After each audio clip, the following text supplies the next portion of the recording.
berjumpa kembali di Sekolah Sahabat 5 Menit GMAK Menteng.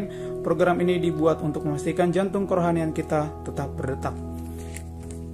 Kita akan memasuki Sabat Petang yang berjudulkan Kebangkitan Sebelum Salib, yang terdapat dalam Yohanes 11 ayat 25 dan 26, yang berfirman, "Jawab Yesus, akulah kebangkitan dan hidup. Barang siapa percaya kepadaku, ia akan hidup walaupun ia sudah mati. Dan setiap orang yang hidup dan yang percaya kepadaku tidak akan mati selama-lamanya. Percaya engkau akan hal ini?" Kita sebagai manusia yang telah ditebus, kita akan percaya ini karena kita juga sudah membaca beberapa firman. Kalau ada orang mati dibangkitkan dan diangkat ke surga, dan orang hidup diangkat ke surga.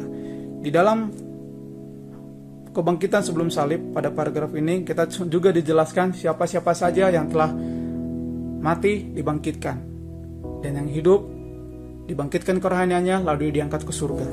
Lalu kita akan beralih kepada kebangkitan Musa. Di sini kita diminta untuk membaca Yudas 9 dan Lukas 9 ayat 28 sampai 36. Di sini ditanyakan adalah bukti apa yang telah Anda temukan dalam teks-teks ini untuk kebangkitan tubuh Musa. Kalau kita sama-sama buka Lukas 9 ayat 28 sampai 36, di sini adalah perbincangan antara Tuhan Yesus, Musa, dan Elia. Di sini telah ditetapkan seperti judulnya adalah kebangkitan Musa. Dan di sini dia dibangkitkan, maksudnya adalah diperlihatkan kembali bersama Elia. Di dalam Ulangan 34 ayat 5 sampai 7 ini memberitahu kita bahwa Musa meninggal pada usia 120 tahun dan Tuhan menguburkannya di tempat tersembunyi di sebuah lembah di tanah Moab. Tetapi Musa tidak tinggal lama di dalam kubur itu. Kristus sendiri dengan malaikat-malaikat yang telah menguburkan Musa turun dari surga untuk membangkitkan orang suci yang tidur itu. Untuk pertama kalinya Kristus segera memberi hidup kepada orang yang sudah mati. Di sini adalah orang yang sudah mati dibangkitkan. Jadi seperti di awal yang pertama, seperti ayat inti kita, ada orang mati yang dihidupkan. Dan di sini dia akan diangkat ke surga. Nah, di dalam Lukas 9 ayat 28 sampai 36 ini, Musa dan Elia bahkan berdialog dengan Yesus. Kita bisa lihat di Lukas, dan tampaklah dua orang berbicara dengan dia. Dia ini adalah Tuhan Yesus, yaitu Musa dan Elia. Keduanya menempatkan diri dalam kemuliaan dan berbicara tentang tujuan kepergiannya yang akan digenapinya di Yerusalem. Itu terdapat di dalam Lukas 9 ayat 30 dan 31. Setelah kebangkitan Musa, kita akan dibawa pada kelembaran berikutnya yang berjudulkan dua kasus perjanjian lama. Lalu kita di sini juga diminta membaca 1 Raja-Raja 17 ayat 8 sampai 24 dan 2 Raja-Raja 4 ayat 18 sampai 37. Di sini ada pertanyaan, apa kebersamaan dan perbedaan yang Anda lihat dalam dua kebangkitan ini? Di dalam 1 Raja-Raja 17 ayat 8 sampai 24 itu adalah menceritakan tentang Elia. Lalu di 2 Raja-Raja 4 ayat 18 sampai 37 adalah menceritakan Elisa. Dan di dalam cerita ini adalah wanita-wanita ini memiliki latar belakang yang berbeda, tetapi iman yang menyelamatkannya adalah sama. Janda Fenisia menjamu Nabi Elia di masa yang sangat sulit ketika tidak ada tempat yang aman baginya di Israel. Wanita Sunem dan suaminya membangun sebuah ruangan khusus di mana Nabi Elisa bisa tinggal saat melewati wilayah mereka. Ketika kedua anak itu meninggal, ibu mereka yang setia memohon kepada para nabi Allah dan bersukacita melihat anak-anak mereka hidup kembali. Di sini persamaannya adalah karena iman dari mereka masing-masing, anaknya dihidupkan kembali. Lalu di sini perbedaannya adalah hanya Elia dan Elisa. Mungkin kita dapat menambahkannya. Lalu di lembar berikutnya kita akan diajak untuk melihat apa perbedaannya yang dilakukan oleh Elia dan Elisa dan putra janda di Nain. Ini adalah halaman berikutnya yang diminta untuk membaca Lukas 7 ayat 11 sampai 17. Apa perbedaan penting antara apa yang terjadi dalam kebangkitan ini dan yang kita lihat kemarin. Mungkin kita akan sedikit membaca dan kita akan mengerti kalau kita membuka Lukas 7 ayat 11 sampai 17 dengan ayat-ayat yang sebelumnya yang dilakukan oleh Elia dan Elisa. Di sini pertanyaan adalah perbedaan yang penting. Perbedaan yang penting di sini adalah janda Fenisia dalam Raja-Raja 1 Raja-Raja 17 ayat 8 sampai 24 dan Raja Sunem dan wanita Sunem 2 Raja-Raja 4 ayat 18 sampai 37 telah meminta bantuan dari Elia dan Elisa. Tetapi janda Nain sesuai judul yang di atas tertolong bahkan tanpa dia memintanya. Ini berarti bahwa Tuhan memelihara kita bahkan ketika kita tidak mampu atau merasa tidak layak untuk meminta bantuannya. Yesus melihat masalahnya dan menanganinya begitu khas Yesus dalam semua pelayanannya. Mungkin janda dari Nain ini adalah salah satu orang yang beruntung. Dia melihat kematian putranya, lalu dilihat oleh Yesus dan dibangkitkan. Namun kita di sini tidak akan selamanya beruntung untuk bertemu orang yang bisa membangkitkan keimanan kita, membangkitkan lebih daripada kematian, namun kita tetap mencari Yesus untuk meminta bantuan. Karena Tuhan juga meminta kita untuk datang kepadanya. Namun terkadang Tuhan datang kepada kita itu adalah hal yang baik. Pelajaran pada pekan ini membahas tentang kejadian-kejadian kebangkitan yang terjadi sebelum kejadian penyaliban Tuhan Yesus. Sebelumnya kita sudah mempelajari tentang peristiwa kebangkitan sebelum zaman Tuhan Yesus. Ada Musa, ada putra janda di Sarfat, dan ada putra perempuan Sunem.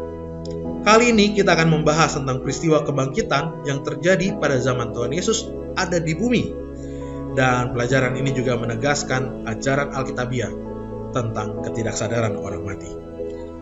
Namun sebelumnya kita harus percaya bahwa peristiwa kebangkitan tidak terbatas pada kelompok etnis atau kelas sosial tertentu. Seperti Musa yang adalah pemimpin umat Allah yang terbesar. Namun peristiwa kebangkitan juga dialami oleh keluarga perempuan janda di Sarfat, di mana keluarga itu bukanlah orang Israel, yang kita tahu bahwa orang Israel adalah bangsa pilihan Allah.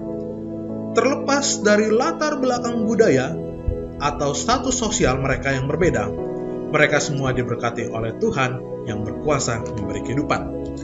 Pada hari Rabu, judul bahasannya adalah anak perempuan Yairus. Kisah ini dicatat di kitab Markus 5 ayat 21 sampai 43. Saya yakin kita semua pernah mendengar peristiwa ini. Yairus mempunyai seorang putri berumur 12 tahun, namun putrinya ini sedang sakit parah. Dan Yairus meminta Yesus untuk datang ke rumahnya dan menyembuhkan penyakit putrinya. Namun belum tiba di rumah Yairus, ada seorang membawa pesan yang sangat menyedihkan. Dikatakan, anakmu sudah mati, apa perlunya lagi engkau menyusah-nyusahkan guru? Namun Yesus berkata kepada Yairus, jangan takut, percaya saja. Dan sampai di rumah, Yesus berkata, mengapa kamu ribut-ribut dan menangis? Anak itu tidak mati, tetapi tidur. Perkataan Yesus langsung mendapat olok-olokan dari banyak orang yang sedang berkumpul di rumah Yairus. Ada dua alasan mereka mengolok perkataan Tuhan Yesus. Pertama, mereka tahu bahwa anak perempuan Yairus ini sudah mati, bukan tidur. Namun alasan yang kedua, mereka mengolok-olok perkataan Tuhan Yesus karena mereka tidak mengerti istilah dari kata-kata Tuhan Yesus. Menurut SDA Bible Commentary jilid 5 halaman 609, kematian adalah tidur, tetapi ini adalah tidur nyenyak yang hanya dapat dibangunkan oleh si pemberi kehidupan yang agung, karena hanya Dia yang memiliki kunci kubur. Dan kita tahu ya apa yang terjadi kemudian. Kita tahu juga ending dari cerita Putri Yairus, bahwa semua orang melihat bahwa Putri Yairus bangkit kembali, dan semua orang yang berkumpul di rumah Yairus melihat peristiwa tersebut dengan sangat takjub. Pelajaran di hari Kamis judulnya adalah Lazarus, terdapat di dalam Yohanes 11. Dan saya yakin bahwa kita semua pernah mendengar dan mengetahui cerita dari Lazarus, bahwa Lazarus sedang sakit, diutus seorang utusan untuk menemui Yesus. Yuk, datang ke rumahnya Lazarus sedang sakit. Namun Yesus menunda keberangkatannya, sehingga akhirnya Lazarus meninggal. Namun di ayat 11 Yesus mengatakan, Lazarus saudara kita telah tertidur, tetapi aku pergi ke sana untuk membangunkan dia dari tidurnya.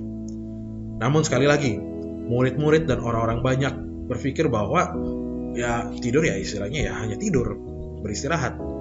Namun di ayat 13 dan 14, Yesus akhirnya menjelaskan bahwa tidur itu artinya mati.